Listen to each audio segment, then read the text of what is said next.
and celebrated the accomplishments of some youth innovators in Nigeria, including the 20-year-old Ahmadu Bello University Zaria engineering student Usman Dalhatu, who built a portable automatic ventilator to help people with breathing problems. In a statement read on his behalf by the FCT Minister Mohammed Musa Bello at the maiden National Youth Day celebration held at the State House Conference Center, President Buhari congratulated the young innovators for making the nation proud, assuring them that his government will continue to invest in entrepreneurship, skills and career development. Now, other youth innovators also received cash donations of 500,000 naira each from the federal government. Now, the Minister of Youth and Sports Development, Sunday Dari, says thousands of entries were received for their app challenge, and after detailed process by technical partners, 10 entries were selected to receive cash prizes of 1 million naira each, while a number of others won laptops. Information and Culture Minister Lai Mohammed has described the attack on TV Continental in the wake of NSAS protests in Lagos as a malicious attack against free speech and democracy. The minister stated this in Lagos while on a solidarity visit to the organization. Anthony Forson reports. This building is the powerhouse of TV Continental. It is the nerve center of the station's operations. Today, it is in ruins. It was brought to this state by hoodlums who hijacked the NSAS peaceful protest. Taking a walk around the premises is to take stock of the ruins left in the wake of the attack, from OB vans to official and private vehicles, just as the structural integrity of the building is under question. Describing the destruction as a product of arsonists who are all out to dwarf the voice of reason and stifle press freedom, the Information and Culture Minister condemned the action, expressing sadness at the extent of damage to the television station, assuring that government will continue to support responsible journalism. Clearly, those who came here came with a purpose. It was to shut down the voice of reason. It was to shut down and attack the enviable free press we've enjoyed so far. But whoever attacks free press is also attacking democracy, because there can be no democracy without a robust and vibrant free press. And this is why this attack must be condemned without any reservation. And there's a direct link between fake news, the social media, and what happened here. But once again, we would not, as a government, be cowed by anybody in our determination to ensure there's a responsible use of the social media. The director of TV Continental, Andrew Hanlon, who conducted the minister and his entourage round the premises of the organization, appealed for support, given their role and contribution to the socio-economic development of Nigeria. This is an enormous struggle for us that we are going through now, and we would implore federal and local government, not just for TVC, but for all broadcasters, to give us any assistance you can so that we can protect our jobs, protect our services, and make sure that we have a variety of services that are free of charge to all the good people of the Republic of Nigeria. TVC, even though back on air, he said, is not operating at its optimal capacity. In Lagos, Anthony Forson, NTA News.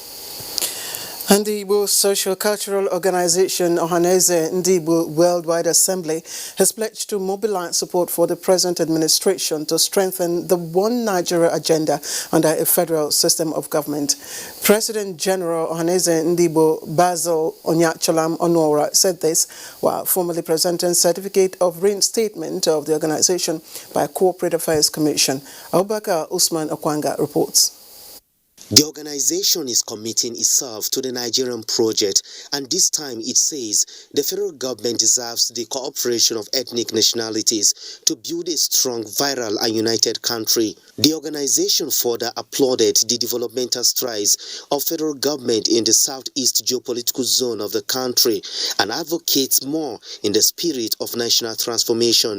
This organization stands to speak We will stand to commend the federal government, and it is our interest that Ndi Igbo will be united. Ohaneze Ndibo General Assembly worldwide condemned the avoidable attacks on national assets and private investment and appreciates government efforts in containing the NSAS protest. The organization also presents a certificate of reinstatement by the Corporate Affairs Commission to operate as a legitimate body. In Abuja, Abubakar Usman Akwanga, NTA News. And in the aftermath of the wanton destruction of public and private facilities in Calabar, some elders and key players in Cross River State are engaging the traditional leaders, most of whom have direct positive impact on youth within their domains. Now, led by the immediate past governor of the state, Senator Leah Limoke, the group's message is for the youths to dialogue with leaders to address perceived grievances. Paul Abel reports.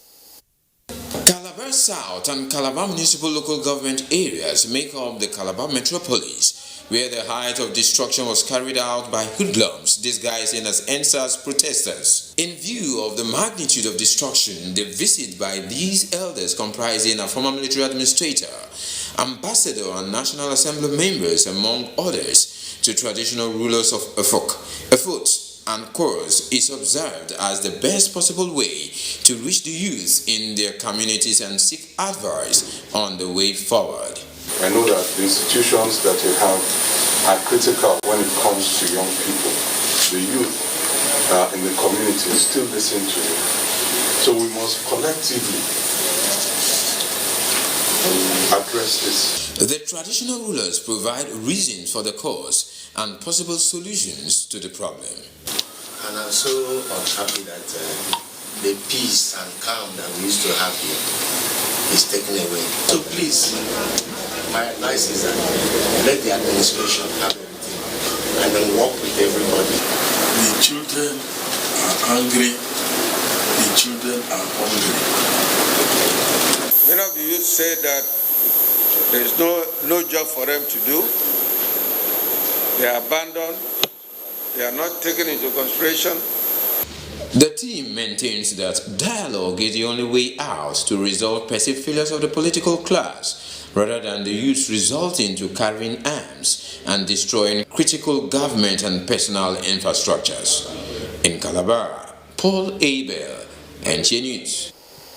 And in Akwa Ibom State, former Governor Obong Victor Atta says the destruction, looting and killings accompanying the NSAS protest is not to stoke religious or ethnic rivalry, but a wake-up call for government at all levels to do something positive for the rapid socio-economic development of the country, Nigeria. Now, Insikak Okun reports that Obong Atta stated this while addressing newsmen in Uyo.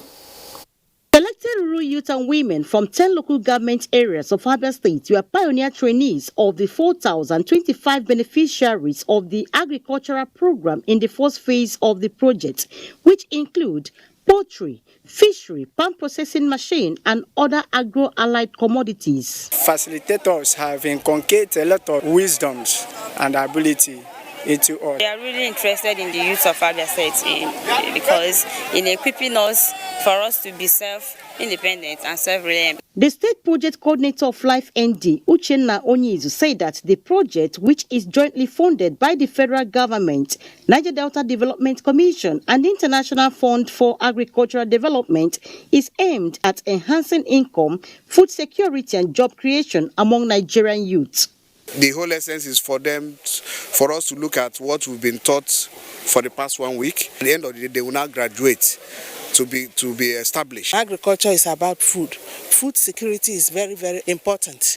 The project will be implemented in the 9 states in the Niger Delta region. In Umuahe Chinyere Okoli, NTA News. All right, that was actually the report by Chinyere Okoli. We will bring you the report on Obong Atta in the course of our news. Meanwhile, let's turn attention now to Gombe State, where the need for officers and men of the Nigeria Police Force to be accountable to citizens as they perform their duty of ensuring internal security has been noted as necessary for societal support. Governor Muhammadu Inua Yahaya stated this while inaugurating the Gombe State panel of inquiry on police brutality. Emmanuel Akila reports. In line with the resolution of the National Executive Council, Gombe State Government has come up with a panel that would investigate the excesses of the disbanded Special Anti-Robbery Squad, SARS. Governor Ino Yahaya, who recounts the primary duty of the police, appreciates their efforts in the protection of lives and property of the citizenry, but lamented the undesired and excessive use of force by some men of the squad, which led to protests against them and their consequent disbandment by President Muhammadu Buhari. Present complaints that are well-grounded and supported by credible evidence. You must not turn this exercise into an avenue to enhance security personnel or settle personal scores. The terms of reference of the commission include investigation on abuses, brutality, and unjust treatment meted on members of the public by the members of the disbanded SARS. We assure everybody, the complainant, and the person complained against, and our society at large, that will do justice so that in the end we'll have peace in this state and the country in general. The panel is expected to commence sitting on the 31st of October 2020 to receive complaints from members of the public for necessary actions that will bring about reforms in the Nigerian police force. In Gombe, Emmanuel Akila, NTA News. Now, despite being a petroleum economy, Nigeria is yet to leverage opportunities in the petrochemical industry, which records an annual sale of $150 billion. Now, but that may be changing now, as agencies under the Ministry of Commerce have mapped out plans to explore the oil and gas export. Now, this became evident when the ministry appeared before the House Committee on Commerce for Budget Defense. National Assembly correspondent Lami Ali tells us more. In what it calls the Zero Oil Plan, the Ministry of Commerce, through the Nigeria Export Promotion Council, has created a new market. The petrochemical industry, of which the upcoming Dangote refinery is a point of reference, will be another game changer for Nigeria. That is in addition to others that will expectedly fetch for the country more foreign exchange in the export of more commodities. Able to track the process in cashew in different states, sesame in different states. Petrochemicals, for example, with the refinery coming up. Chairman of the House Committee on Commerce, while commending the ministry on its budget performance, called for additional strategy to make Nigeria a key player in global trade. Our ministry is the one saddled with the responsibility of delivering AfCFTA, African Continental Free Trade Area Agreement, and ensure that it gains some traction. If we don't gain some traction, this country with such a huge population and a highly cosmopolitan style of living for those who have the purchasing power, what we end up is that we will end up being a dumping ground. The committee at its session with Oil and Gas Export Free Zone says it is not satisfied with the explanation of the authority concerning notice breaches of the Fiscal Responsibility Act in the 2020 budget performance. From the National Assembly, Lami Ali, NTA News. Now, in other stories, sustaining truthful and effective communication between agencies of government and citizens has been advocated by participants at the 6th Nigerian Prize for Leadership Dialogue Series. Herman Jabani was there. The 6th Dialogue Series of the Nigerian Prize for Leadership, which focuses on trust, accountability and sacrifice, brings to the front burner 31 highlights with effective leadership, starting with accountability, with premium on honesty as the watchword for accountability. Stakeholders say the lack of trust, accountability and sacrifice are generally lacking in Nigerian political leadership, and that is why the country is not able to navigate the stairs of leadership to the top. Lack of transparency in governance has further eliminated trust, made worse by the obvious disparity between lifestyles of elected leaders and the poverty that the followers must endure. And leaders should be willing to take responsibility for the outcome of their actions and inactions. Leadership in trust, accountability, and sacrifice are important dimensions that we cannot look away from if we must rethink leadership in Nigeria. Themselves, they need the trust of the people. They need people to trust them. So how do you get that trust? Even if that's the only thing I say, how do you get the people's trust? Or if something happened, as we had this NSAS problem, and you've lost the trust of the people, how do you rebuild trust? I really think nobody has an answer, but together we can have answer. How can we come together? We need to have deliberate conversation. We now have a responsibility to engage, to collaborate, and make sure that those who are charged with the responsibility and the mandate to protect the lives and citizens carry out this responsibility diligently. There is disconnection between the old and the young people, which resulted in trust issue leading to the recent crisis in the country. Hence, conversation must be restored for better leadership worthy of emulation, the 6th Dialogue Series believed. Hamman Jabani, NTA News. And the Benue State government has debunked some media reports that COVID-19 palliative items meant to be given to the extreme poor were sold to traders in Kano State. Now, Commissioner for Information and Culture and Tourism, Ngunam Adinge, says it is part of the issues resolved by the state's Executive Council. Charles Abba reports. The Commissioner for Information, Culture and Tourism, Ngunam Adinge, said the palliative items in question were those given to indigent traders at the Urukum market to cushion the effects of the pandemic on them, which were allegedly sold by the market chairman. It's a matter that when the COVID distribution were given, the committee had met and decided that some of the market people and traders that were also affected from not being able to open their stores for a long time should be beneficiaries of these materials. And so the market association was invited when they were sharing palliatives, and some palliatives were also shared to them. So somehow some of them sold these palliatives instead of using them, and according to them they needed the money that time more than the palliatives. Investigation is still ongoing.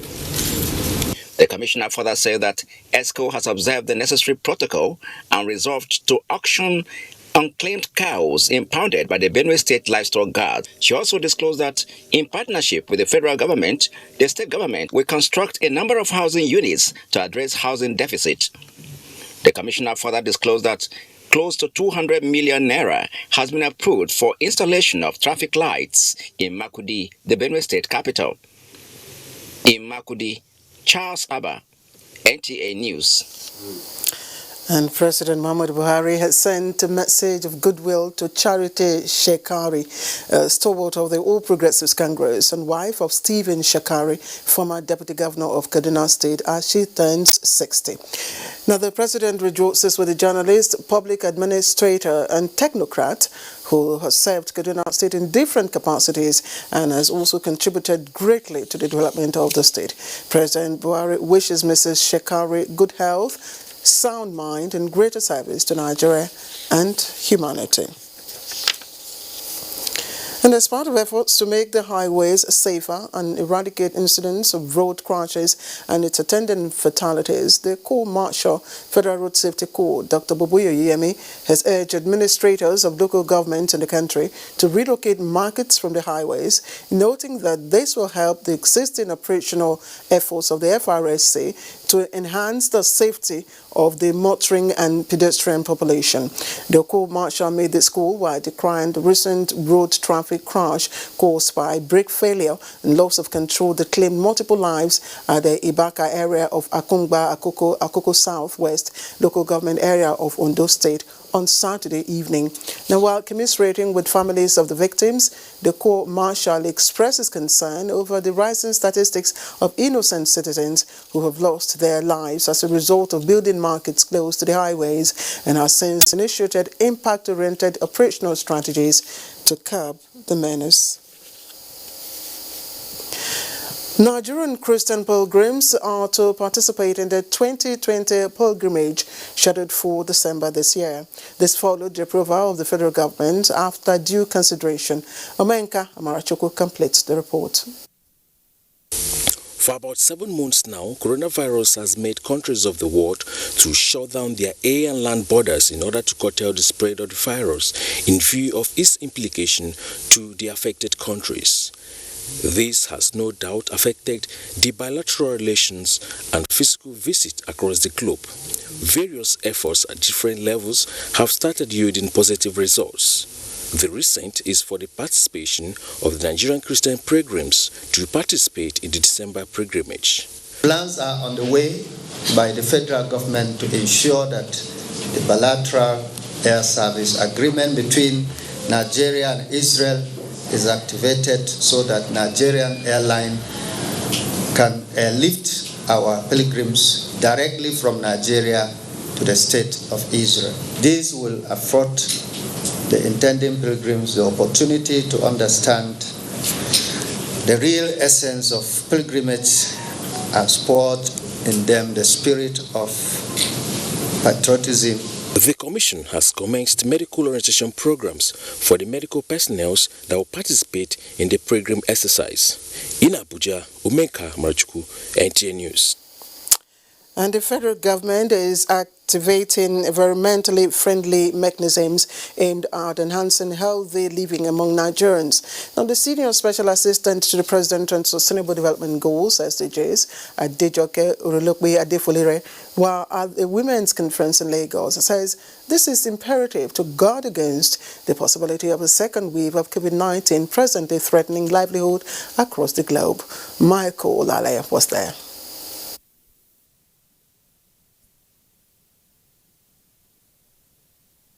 Young coronavirus deaths already recorded globally. This Women's Conference is drawing similarity between the environment and the emergence of COVID-19, concluding that winning the fight is rooted in achieving the Sustainable Development Goal 11 to 13. Good health and well-being, for us to be more careful about our environment, to be more careful about our personal hygiene, wash your hand regularly, eat a healthy food. You can add exercise to it if you have not been doing exercise. Make sure that you stay early morning sun. Vitamin D is good.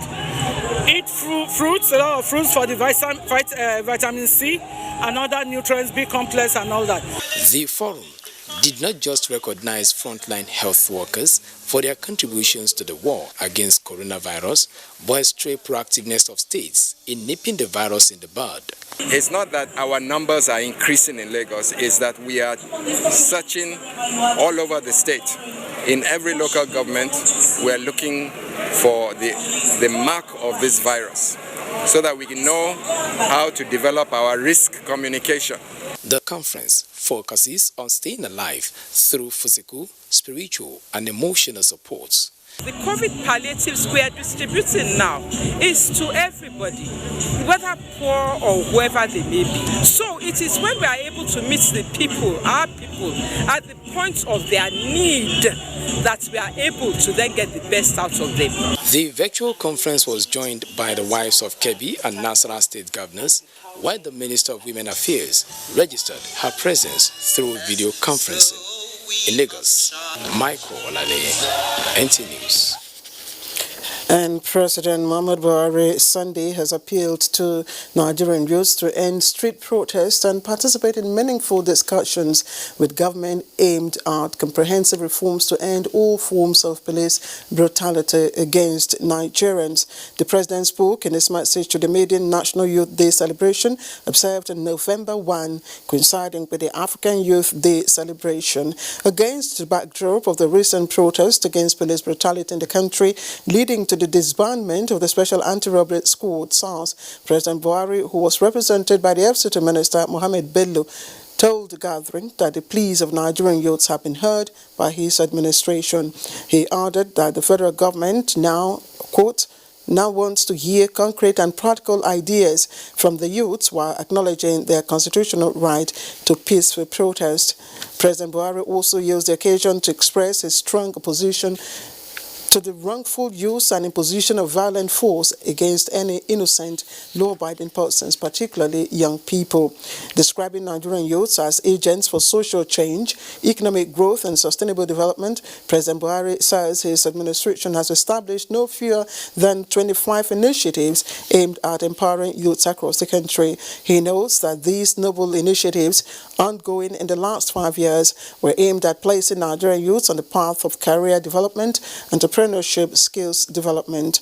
The President announced that over 1 million applications have already been received since the Youth Investment Fund portal went live on the 12th of October 2020.